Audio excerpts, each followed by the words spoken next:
নমস্কার বন্ধুরা, সবাইকে শুভ সকালের অনেক অনেক শুভেচ্ছা জানিয়ে রোশনাইয়ের আজকের পর্বের রিভিউ আমি শুরু করছি।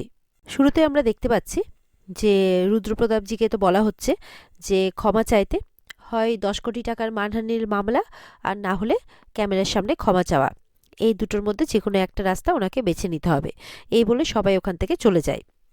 এরপর তো আদিত্য কাপুরকে বলছে রুদ্রপ্রতাপজি, আমাদের সামনে কি আর কোনো রাস্তা খোলা আছে? তখন আদিত্য কাপুর বলছে যে আমি দেখছি, কিছু না কিছু একটা উপায় আমি ঠিক বের করব। এরপরে রুদ্রজি ভেতরে যায় আর রোশনাইকে বলে, চলো রোশনাই, আমাদেরকে এক্ষুনি বেরোতে হবে এখান থেকে। এই বলে রোশনাইকে নিয়ে যখন বেরোচ্ছে তখন ওখানে বাইরে রঞ্জন গুরুজি আর ওখানকার সিনিয়র প্রডিউসার চ্যানেলের ওনারা গল্প করছেন, মানে কথা বলছেন আর কি এই সমস্ত ব্যাপার নিয়ে। তখন রুদ্রজিকে দেখে বলে, কি ব্যাপার রুদ্র, তুমি কোথায় যাচ্ছ? বলে, আমরা একটু বেরোচ্ছি। বলে, আপনার ভাইয়ের সাথে আমার কথা হয়েছে, উনি আমাকে কিছু অপমানজনক কথা বলেছেন। উনি বলেছেন যে রোশনাইকে নাকি ক্ষমা চাইতে হবে। তখন সিনিয়র প্রডিউসার যিনি, তিনি বলছেন যে ভুলটাই কি বলেছে? তখন রোশনাই বলছে, ক্ষমা? ক্ষমা কেন চাওয়া হবে? বলে, কেন, তোমাকে তোমার গুরুজি বলেনি? রঞ্জন গুরুজি বলছেন, কালকে তোমার সাজানো ঘটনার জন্যে আমাদের চ্যানেলের অনেক ক্ষতি হয়েছে। রোশনাই বলছে, সাজানো ঘটনা কোনটাকে বলছেন? বলে, অবশ্যই, কালকে তুমি যেন তেন প্রকারে এই কম্পিটিশনটা শুধুমাত্র জিততে চেয়েছ, আর মায়া কান্না কেঁদে তোমার জালে এই লোকটাকে ফাঁসিয়েছ। আর রুদ্রপ্রতাপ তো সরল সাদা মনের মানুষ, ও তোমার জালে ফেঁসেও গেছে। তুমি কি ভাবছো আমি কিছু বুঝি না? তোমার এই অভিসন্ধি আমি খুব ভালো করেই বুঝি। রঞ্জন গুরুজি বলছে রোশনাইকে, বলে, তোমার মতো মেয়েদের না আমি হাড়ে হাড়ে চিনি, আমার এই চুলটা এমনি এমনি পেকে যায়নি। রোশনাই বলছে, আপনি যদি অভিসন্ধির কথাই বলেন তাহলে ভাষাটা তো অন্ততপক্ষে মার্জিত ব্যবহার করুন। আপনি তখন থেকে যা মুখে আসছে আমাকে তাই বলে যাচ্ছেন। এরপর তো রুদ্র গুরুজি বলছেন যে আমি শুধুমাত্র সত্যের সাথে আছি, এরপর আপনার যা ইচ্ছে আপনি তাই করতে পারেন। তখন প্রোডাকশন হাউসের আরেকজন বলছেন যে দাদার সাথে আপনি ভদ্রভাবে কথা বলুন। তখন সিনিয়র প্রডিউসার যিনি আছেন তিনি থামিয়ে দেন আর বলছেন, দেখো রুদ্র, তুমি আমাদের গেস্ট, তাই তোমাকে কিছু বলছি না, কিন্তু কন্ট্রাক্ট কিন্তু তুমিও ভেঙেছ।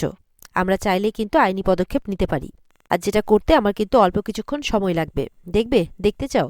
তখন সেখানে গার্ডকে বলে যে এই রুদ্রপ্রতাপজি আর রোশনাইকে যাতে কোথাও যেতে না দেওয়া হয়, এরা যাতে মানে চোখের আড়াল না হয়, সবসময় যাতে এদের উপরে নজর রাখা হয়, আর এরা যাতে কখনো মানে এখান থেকে মানে যেতে না পারে যতক্ষণ না ক্ষমা চাইছে। বলে সেখান থেকে সবাই চলে যায়। আর রুদ্র গুরুজি রোশনাইকে বলছে, ভয় পেও না রোশনাই, তুমি আমার সাথে এসো। এই বলে ওরা ভেতরে যায়। আর এদিকে রঞ্জনজি মনে মনে বলছেন, আমি এই রোশনাই বলে মেয়েটাকে শাস্তি দিতে চেয়েছিলাম, আমি প্রতিজ্ঞা করেছিলাম যে এই মেয়েটাকে আমি শেষ করে দেব, কিন্তু এখন মনে হচ্ছে যে তোমার জন্য আমাকে কিছু একটা ব্যবস্থা করতে হবে। রুদ্রপ্রতাপকে বলে আর কি মনে মনে, বলে, এমন ব্যবস্থা করব যে এখান থেকে বাইরে বেরোলে তোমাকে কেউ এক পয়সারও কাজ দেবে না। এরপরে আদিত্য কাপুর মাইকেলকে বলছে, এখানে এসব কি হচ্ছে, তুই কিছু করবি না? বলে, কি করব বলতো, আমি তো কন্ট্রাক্ট সাইন করেছি, আমার তো হাত পা বাঁধা। তখন দেখা যাচ্ছে আদিত্য কাপুর কাউকে একজনকে ফোন করছে। এদিকে রুদ্র গুরুজি আর রোশনাই ভেতরে এসে আবার বসে। এদিকে তো ছোটুকে দাদু বলছে, তাহলে তুমি আমার কোনো কথা শুনবে না, তাই তো? ঠিক আছে, তাহলে যা খুশি তাই করো। বড়মা বলছেন, ওদের সাথে এতদিনের সম্পর্ক আমাদের, সেটাও পুরো নষ্ট হয়ে গেল, সব কিছু ছোট তোমার জন্যে। তোমাকে আমি দেওর নয়, নিজের ভাই ভেবেছিলাম। ছোটু বলছে, দেখো, তুমি আর বাবা মা তোমরাই হচ্ছে আমার শ্রেষ্ঠ সম্পদ, তোমরা যেটা বলবে সেটাই হবে, আমার তো আর এখানে কিছু বলার নেই, কিছু বললেই তো তোমরা আমাকে ভুল বুঝছো। দেখো তোমরা কি করবে, যা খুশি করো। এই বলে ছোট ওখান থেকে চলে যায়। তখন বড়মা বলছে, বাবা, আর কিন্তু দেরি করাটা ঠিক হবে না। তখন দাদুভাই বলছেন, দেখো মন থেকে বলে গেল কিনা, নাকি দেখা গেল তো মানে দেখলাম তো রেগে গিয়ে বলে গেল। তখন মিনি বলছে, কি মজা, ছোটুর বিয়ে। তারপরে তার মাকে বলছে যে ছোটুর বিয়েটা হয়ে গেলে না আমারও বিয়েটা দিয়ে দিবে, আমার না একজনকে খুব পছন্দ হয়ে আছে। তখন দাদুভাই বলছে, তাই নাকি, আমি তো জানতাম আমাকেই তোমার খুব পছন্দ, এখন তোমার কাকে পছন্দ হলো?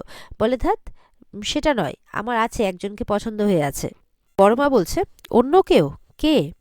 তখন মিনি বলছে, ওই তো মা, ভালো ছেলেটা, কি যেন নাম ওর, লালন।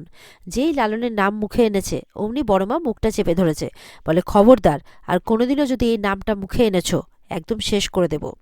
দাদুও তো শুনে অবাক। এরপরে তো স্টেজে আবার পারফরমেন্স শুরু হয়ে গেছে। রঞ্জন গুরুজি বলছে, আহা কি ভঙ্গিমা, কি নাচ! দেখলে তো রুদ্র, রাস্তা থেকেই কাউকে তুলে নিয়ে এলে কিন্তু নাচ হয় না। এদিকে রঞ্জন গুরুজি কিন্তু রুদ্র গুরুজিকে বারবার করে ক্ষমা চাইতে বলছে, যে নিজের ভুলটা স্বীকার করে নাও, তাহলেই তো সব সমস্যার সমাধান হয়ে যায়। তাহলে সবাই ভাববে যে দ্রোণাচার্যেরও ভুল হয়। আর এদিকে কিন্তু আদিত্য কাপুর কিছু একটা চেষ্টা করে যাচ্ছে, আর মনে মনে শুধু বলছে যে কোথায় আছো। এদিকে আরণ্যক গরিমার জামা প্যাক করছে। গরিমাকে বলছে, গরিমা এটা তো তোমার ফেভারিট ড্রেস, তো এটা প্যাক করে দিই? গরিমা বলছে, তোমার যা ইচ্ছে তাই করো, আমাকে কিছু বলো না। তখন আরণ্যক বলছে, কি হয়েছে গরিমা তোমার? আমি তোমার সাথে কথা বলার চেষ্টা করছি, তোমার কি হয়েছে? ড্রেসটা তো তুমি পরবে, কম্পিটিশনে তো তুমি যাবে। গরিমা বলছে, বললাম তো তোমার যা ইচ্ছে করো, এমনিতেও কোনো কিছু হবে না। আর আরণ্যক তো গরিমাকে বোঝাচ্ছে যে দেখো, সবার জীবনে খারাপ সময় আসে, কিন্তু সেটা বেশি দিন থাকে না। আর তুমি তো এখন আগের থেকে অনেক বেটার আছো, হাঁটাচলা করতে পারছো, এরপর ডান্সও করতে পারবে। গরিমা কিন্তু চুপ করে বসে আছে। ওদিক থেকে গরিমার বাবাও এসছে, সে দরজা থেকেই দেখছে আর কি, যে কি ব্যাপার, গরিমা এরকমভাবে চুপ করে বসে আছে কেন? আমি কি করব, চলে যাব না ড্রয়িং রুমে যাব? তারপর বলছে, না, ওদের কথার মাঝে আমার থাকাটা ঠিক হবে না। আরও লোক তো জিজ্ঞাসা করেই যাচ্ছে, কি হয়েছে গরিমা, বলো না, তুমি খুব কষ্ট পেয়েছো না? গরিমা তখন আবারও চিৎকার করে বলে যে আমার জাস্ট কথা বলতে ইচ্ছে করছে না, আমি চুপ করে বসে আছি, তাতে তোমার প্রবলেম কোথায়? আমি কথা বলছি না এর মানে এই নয় যে তোমাকে আমি সব কথা বলার অধিকার দিয়ে দিয়েছি। আরণ্যক তো গরিমার এই ব্যবহারে অবাক হচ্ছে। আর এদিকে রোশনাই, ও যে বসে আছে, ওর সিটের ঠিক পেছনে সিনিয়র প্রডিউসার বসে, আর বসে রোশনাইকে কিন্তু বারবার করে বলে যাচ্ছে যে রোশনাই গিয়ে কিন্তু ক্ষমাটা চেয়ে নাও। রোশনাই বলছে, আমি কেন ক্ষমা চাইবো, অন্যায় তো আমার সাথে করা হয়েছে, কিন্তু আপনি আমাকে ক্ষমা চাইতে বলছেন? বলছে, দেখো তোমাকে কিন্তু আমি শেষবারের মতো বলছি, নাহলে তুমি বুঝতেও পারছো না, সারা জীবনের মতো কিন্তু তোমাকে আমি ঝামেলায় ফেলে দেবো। ওই জন্য বলছি, যাও স্টেজে যাও আর গিয়ে ক্ষমাটা চাও।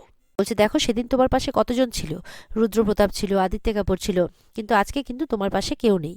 বারবার করে রোশনাইকে এটাই বলে যাচ্ছে যে যাও গিয়ে ক্ষমাটা চাও, নাহলে কোর্ট কাছারির চক্করে পড়লে কিন্তু সারা জীবনটাই নষ্ট হয়ে যাবে। বলছে, তুমি তোমার সাথে সাথে শুধু শুধু ওই ছেলেটার মানে ওই রুদ্রপ্রতাপের কেরিয়ারটা কেন নষ্ট করে দিচ্ছ? এই নাও, দিয়ে একটা কাগজ বের করে দিচ্ছে, বলছে এখানে যা যা লেখা আছে এটা গিয়ে স্টেজে বলে দাও। রোশনাই এরপরে কাগজটা হাতে নেয় আর ভাবতে থাকে যে সে কি করবে। ওদিক থেকে রঞ্জন গুরুজি রুদ্রজিকে বলছেন, আর এদিক থেকে সিনিয়র প্রডিউসার রোশনাইকে বলছে। এদিকে তো আরণ্যক গরিমাকে বলছে, আমি তোমার হাজবেন্ড, আমি তোমার লাইফ পার্টনার, তো অবশ্যই আমার প্রবলেম হচ্ছে, আমি যদি তোমাকে জিজ্ঞাসা না করি তো কে করবে? এদিকে তো গরিমার বাবা দাঁড়িয়ে সবটা শুনছে। তখন বড় মা আসে, এসে বলছে, আপনি এখানে? বলে, হ্যাঁ, মেয়েটাকে দেখতে একটু ইচ্ছে করছিল, তো আমি ফোনও করেছিলাম, তারপর নিচে এসে দেখি কাউকে দেখতে পাচ্ছি না, তো আমি ওদের ঘরের দিকে এলাম, তো এসে এবার দেখছি ওরা দুজন কথা বলছে, তো ওদের মাঝখানে ঢোকাটা কি ঠিক হবে, ওটাই ভেবে পাচ্ছি না। তখন বড়মা বলছেন, আচ্ছা বুঝতে পেরেছি, আমি ভেতরেই যাচ্ছি, চলুন আপনি আমার সঙ্গে যাবেন। এদিকে তো আরণ্যক বারবার করে গরিমাকে বোঝাচ্ছে, বাইরে থেকে বড়মাও দাঁড়িয়ে শুনছে। এবার গরিমা বলছে, তোমরা সবাই নিজের মতো করে ভেবে নিয়েছো না যে সবকিছু ঠিক হয়ে যাবে? কই, আমাকে তো কেউ কিছু জিজ্ঞাসা করনি এই ব্যাপারে। কেউ করেনি, মা এসে টিকিট দেখিয়ে চলে গেল, তুমি এখানে প্যাকিং করতে শুরু করে দিলে। আমাকে কি করতে হবে না হবে আমার জীবনের সব ডিসিশন তোমরা নিয়ে নিয়েছো, কিন্তু আমি যে কি চাই সেই সম্পর্কে তোমরা কিন্তু জানার চেষ্টাও করনি, এমনকি তুমিও না। এবার বুঝতে পারছো তো কেন আমি কথা বলতে চাইছি না? এই সমস্ত কথাবার্তা হচ্ছে গরিমা আর আরণ্যকের মধ্যে। এদিকে দেখা যাচ্ছে রোশনাই স্টেজে চলে গেছে। রঞ্জন গুরুজি, রুদ্র গুরুজি আটকানোর অনেক চেষ্টা করছে, রোশনাই তুমি কোথায় যাচ্ছ? রোশনাই কারো কথা না শুনে স্টেজে চলে যায়। রুদ্র গুরুজি কিন্তু বলেই যাচ্ছেন, রোশনাই দাঁড়াও, আমার কথাটা বোঝার চেষ্টা করো। এদিকে রোশনাই কিন্তু মাইকটা হাতে নেয়, আর সমস্ত গুরুজিদের সম্মান জানিয়ে সবার সামনে কিন্তু ক্ষমা চাইছে রোশনাই। রুদ্র গুরুজি বলছে, রোশনাই তুমি এটা কি বলছো, কেন বলছো, কেন করছো এরকম? ওদিকে রঞ্জন গুরুজি বলছে, দাঁড়াও না, কি বলছে শোনো না। রোশনাই সবাইকে বলছে যে আমার হাতে একটা কাগজ দেওয়া হয়েছে, আর বলা হয়েছে এই কাগজটাতে যা লেখা আছে সেটা যাতে আমি আপনাদেরকে পড়ে শোনাই আর আপনাদের কাছে ক্ষমা চাই। সিনিয়র প্রডিউসার কিন্তু রোশনাইয়ের কথা শুনে একটু ঘাবড়ে যায় যে রোশনাই কি করতে যাচ্ছে। বাকিরাও রোশনাইয়ের কথা শুনে একটু অবাক হয়। আর এখানে আজকের পর্ব শেষ হয়ে যায়। তো বন্ধুরা, এই ছিল আজকের পর্বের রিভিউ। ভালো লেগে থাকলে অবশ্যই কিন্তু পর্বকে লাইক কমেন্ট করে আমাদের জানাতে ভুলবে না, আর চ্যানেলকে সাবস্ক্রাইব করতে ভুলবে না, যাতে নিত্যদিনের আপডেটগুলো তোমাদের সামনে আমরা নিয়ে আসতে পারি। আজকের পর্বের ফুল এপিসোড দেখতে অবশ্যই তোমরা স্টার জলসার পর্দায় চোখ রাখবে। তাহলে দেখা হচ্ছে আগামীকালকে যথাসময়ে তোমাদের সাথে। অপেক্ষায় থেকো তোমরা। আজকের মতো টাটা।